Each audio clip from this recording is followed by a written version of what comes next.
What if I told you that one act of kindness on a rainy highway could change your entire life? That helping a stranger fix a flat tire could lead to discovering a fortune you never knew existed? This is the true story of Marcus Thompson, a 4-year-old construction worker who stopped to help a stranded widow on the side of the road. What happened next would reveal a family secret that had been buried for over 40 years and transform his life in ways he never imagined possible. But here's where it gets crazy. Marcus had no idea that the woman he helped that night was connected to the most powerful family in his city. And he definitely didn't know that his own bloodline held the key to a hidden fortune worth millions. Stay with me, because this story has more twists than you can imagine. Let me paint you a picture of Marcus's life before that fateful night. Marcus Thompson lived in a modest one-bedroom apartment on the outskirts of Philadelphia. He worked construction, pulling 10-hour shifts 6 days a week. His hands were calloused, his back ached constantly, and his bank account rarely had more than a few $100s after rent and bills. But Marcus was the kind of guy everyone liked. He'd give you the shirt off his back if you needed it. His coworkers called him the good one, because in a world where everyone seemed out for themselves, Marcus still believed in helping people. He grew up in foster care after his mother disappeared when he was just 8 years old. No siblings that he knew of, no extended family. Just Marcus, moving from one group home to another until he aged out of the system at 18. By 34, he'd built a simple life. Nothing fancy, but it was his. He had a decent job, a reliable truck, and a small circle of friends. He didn't ask for much, and he certainly never expected anything extraordinary to happen to him. November 15th started like any other day. Marcus finished his shift at the construction site around 7 p.m. It was pouring rain, the kind of cold, heavy rain that makes you question every decision that led you to be outside in it. He was driving home on Route 76, just wanting to get to his apartment, heat up some leftovers, and watch the game. The highway was nearly empty because of the weather. Visibility was terrible. Then he saw it. About a quarter-mile ahead, hazard lights blinking weakly through the rain. A silver Mercedes sedan pulled halfway onto the shoulder, tilted at an odd angle. Now, most people would drive right past. It's late, it's raining, it's not your problem. But that wasn't Marcus. He pulled over about 20 feet behind the Mercedes and grabbed his rain jacket from the passenger seat. As he approached the car, he could see someone in the driver's seat, a woman, elderly, looking distressed. Marcus knocked gently on the window. The woman jumped, startled, then cautiously lowered the window about 2 inches. "Ma'am, I'm not trying to scare you," Marcus said, holding up his hands. "Looks like you might have a flat. You need some help?" The woman studied him for a moment. She looked to be in her mid-70s, with silver hair and worry lines deep around her eyes. She was wearing an elegant coat that probably cost more than Marcus made in a month. Yes, she said finally. "The tire blew out.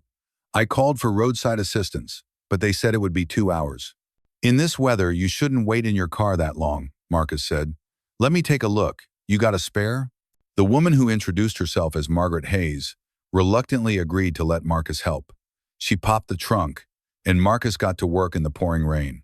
The spare tire was there, along with tools that looked like they'd never been used. Marcus jacked up the car and got to work changing the tire. His clothes were soaked through, rain dripping down his face, but he kept going. Margaret watched from the driver's seat, and after a few minutes, she rolled down the window again. "Young man, what's your name?" "Marcus, ma'am, Marcus Thompson." There was a long pause. Marcus glanced over and saw that Margaret's face had gone completely pale. "Thompson?" she repeated, her voice barely above a whisper. "Yes, ma'am, almost done here." When Marcus finished tightening the last lug nut, he walked back to her window. Margaret was staring at him with an expression he couldn't quite read. Shock, maybe? Disbelief? "Marcus Thompson," she said slowly. "How old are you?" 34, ma'am." "And your mother's name?" Marcus felt a cold sensation that had nothing to do with the rain. Nobody ever asked about his mother. "Sarah Thompson." "Why?" Margaret's hand went to her mouth. Her eyes filled with tears. "Get in the car," she said suddenly. "Please, just for a moment, I need to talk to you." Every instinct told Marcus this was weird, but something in her voice made him comply. He climbed into the passenger seat, dripping water everywhere.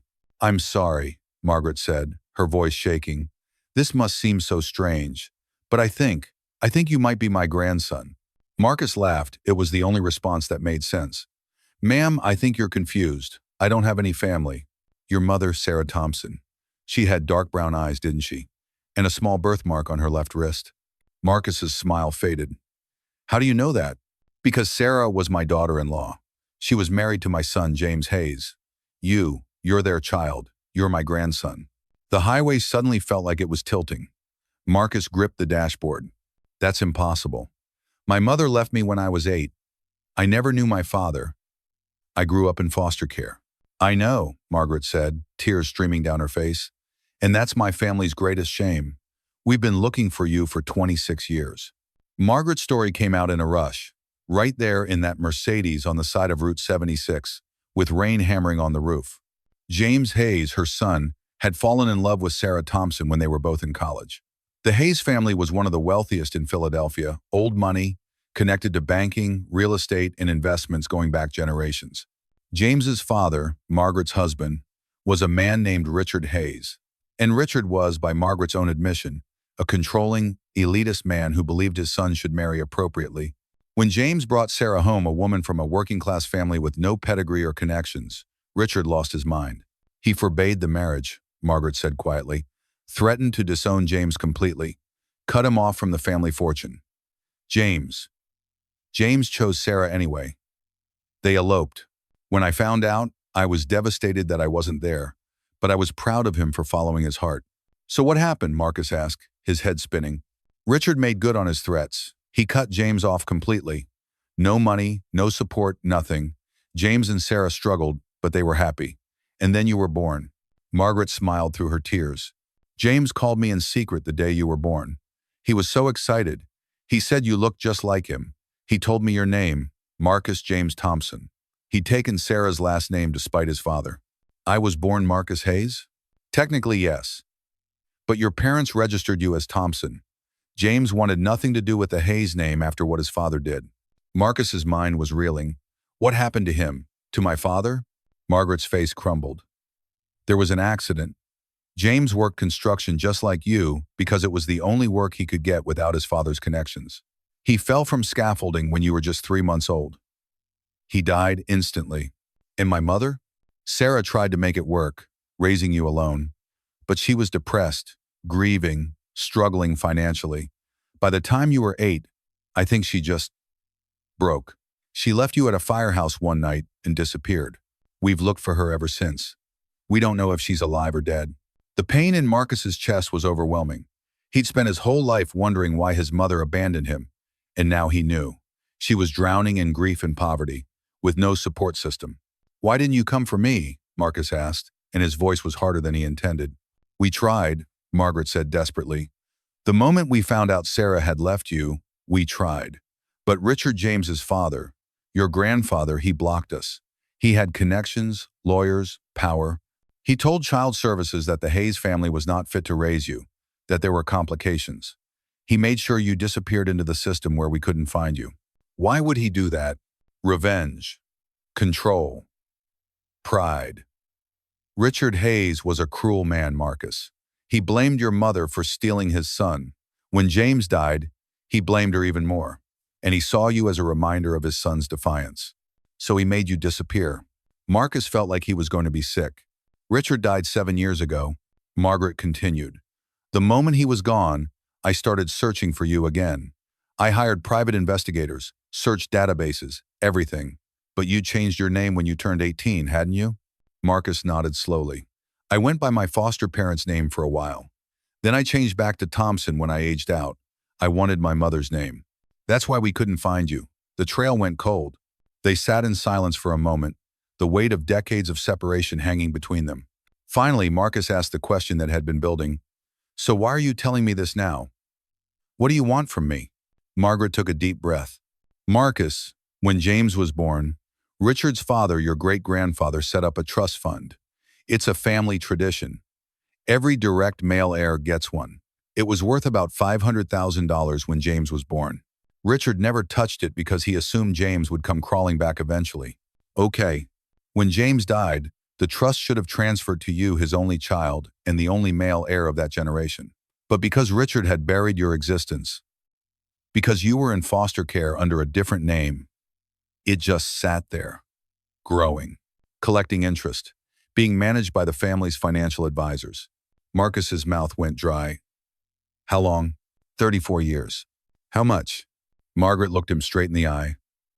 As of last month, that trust fund is worth approximately $8.3 million, and it's legally yours. It always has been. The Mercedes suddenly felt very small. Marcus couldn't breathe. 8. What? The Hayes family has other assets too. Properties, investments, business holdings. Richard's will stated that if you were ever found, you would be entitled to a share of the family estate as James's heir. The lawyers estimate your total inheritance, including the trust, your share of the estate, and various other holdings to be somewhere around $15 million. Marcus laughed. It was absurd. This morning he'd woken up in his tiny apartment, worried about whether he could afford to get his truck's transmission fixed. Now some woman he just met was telling him he was a multi-millionaire? This is insane, he said. I know it must seem. No, you don't understand. This is actually insane. I help you fix a tire, and you just happen to be my long-lost grandmother, and I just happen to be rich? This doesn't happen. This is like a movie. I know how it sounds, Margaret said gently. But Marcus, I swear to you on my son's grave, this is real. Come to my home tomorrow morning. Meet my lawyers. They have all the documentation. Birth certificates, DNA tests we can run to verify everything. Financial statements, the trust documents. I'll prove it all to you. Marcus stared out at the rain. His whole life, he'd had nothing.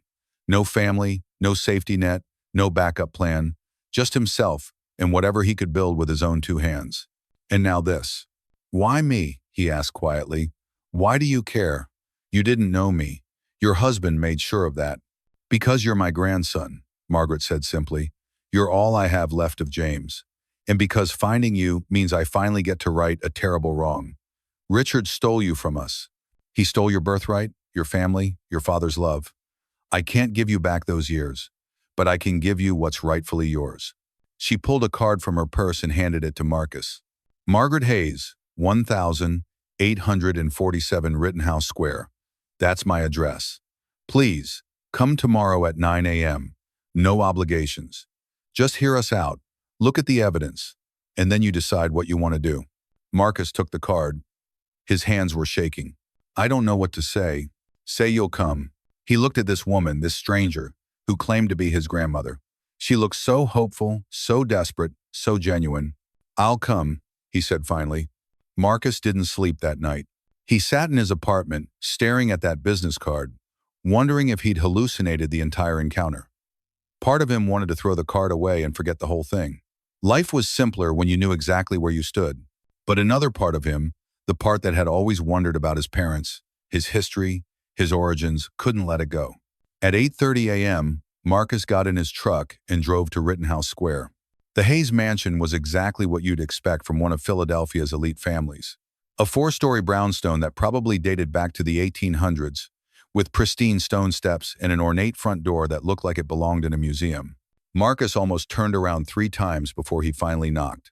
A man in a suit answered actual butler.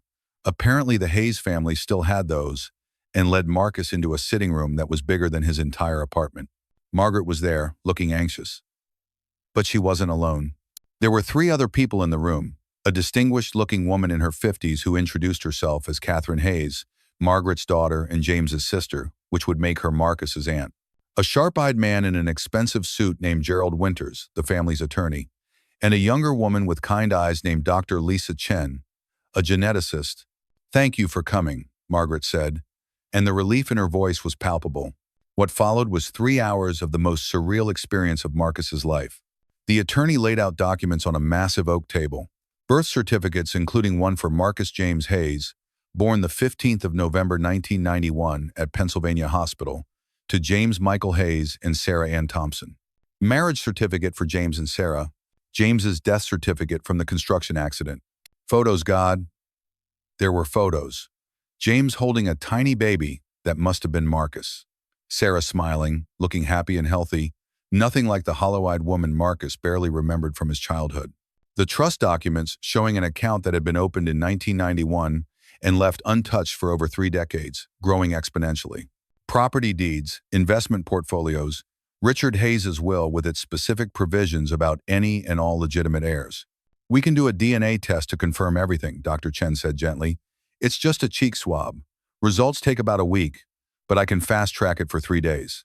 Marcus nodded numbly and let her swab his cheek. Then Catherine spoke up. She'd been quiet until now, just watching Marcus with an expression he couldn't read. "I need you to know something," she said. "I hated what my father did. I fought him on it. When we found out about you, that you were out there in foster care, I wanted to bring you home. But I was young and weak, and I let him bully me into silence. That's something I'll regret for the rest of my life." Her eyes filled with tears. "You're my nephew, my brother's son, and I should have fought harder for you. I'm so sorry." The raw emotion in her voice cracked something open in Marcus's chest. "It's not your fault," he said, surprised by the words even as he said them. "Your father sounds like he was a piece of work." "That's putting it mildly," Catherine said with a bitter laugh. Gerald, the attorney, cleared his throat. "Marcus, I want to be very clear about something. This money is yours whether you want a relationship with this family or not. The trust was established for you. The inheritance is legally yours as James's heir. No one can take it from you. You could walk out of here right now, never see any of us again, and you'd still get every penny." Marcus looked at Margaret. "Is that what you want?" "What I want," Margaret said, "is to know my grandson. I want Sunday dinners and holidays and catching up on 34 years of missed memories. I want to tell you stories about your father, God, Marcus. He was such a good man, and you look so much like him, it hurts my heart." She reached across the table and took his hand. "But Gerald is right. The money is yours no matter what. I'm not trying to buy your affection. I just want a chance to be your grandmother." Marcus spent the next 3 days in a daze. He went to work, but he couldn't focus. His mind kept drifting back to that mansion, those photos, that family tree that suddenly had his name on it. The DNA results came back on day 3. Dr. Chen called him personally. "It's a match," she said, 99.9% certainty. "Margaret Hayes is your biological grandmother. Catherine Hayes is your biological aunt. Everything they told you is true." That evening, Marcus drove back to Rittenhouse Square. Margaret answered the door herself this time. She looked terrified, like she thought he'd come to reject her. "I've been thinking," Marcus said. "Of course. My whole life, I thought I was alone. I made peace with that. I built a life around that, and it was fine. I was fine." Margaret's face fell, but, Marcus continued, "I've also spent my whole life wondering what it would be like to have a family, to belong somewhere, and you're offering me that." "Yes," Margaret whispered. "I don't know how to be part of an elite family. I don't know how to be rich. Hell, I barely know how to be around people who weren't raised in group homes. This is all new to me." "It's new to us too," Margaret said.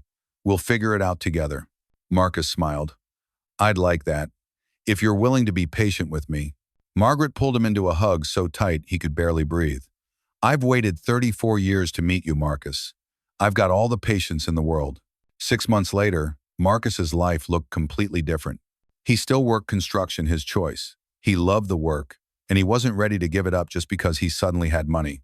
But he'd moved into a nice house, started a foundation to help kids aging out of foster care, and spent every Sunday at Margaret's mansion for dinner. Catherine had become like the sister he never had. She introduced him to her own kids, his cousins, and helped him navigate the complicated world of wealth and society that he'd never been part of. The money sat in accounts, being managed by financial advisors. Marcus was careful with it. He'd lived without it for 34 years. He wasn't going to let it change who he was. But the family? That changed everything. Because for the first time in his life, Marcus Hayes belonged somewhere. He had people who looked like him, who carried the same genes, who remembered his father, and could tell him stories about the man he'd never known. He had a grandmother who called him every morning just to say hello, an aunt who invited him to every family event, cousins who genuinely seemed happy to meet him. And it all started because he stopped to help a stranded woman on the side of the highway. Margaret told him once, about a month into their relationship, "Your father would be so proud of you. He was just like you, always helping people, always kind, always seeing the best in everyone. That's not something you learn. That's who you are, deep down. That's the Hayes in you." "No," Marcus said with a smile. "That's the Thompson in me. That's what my mother gave me." And maybe, he thought, that was the best inheritance of all.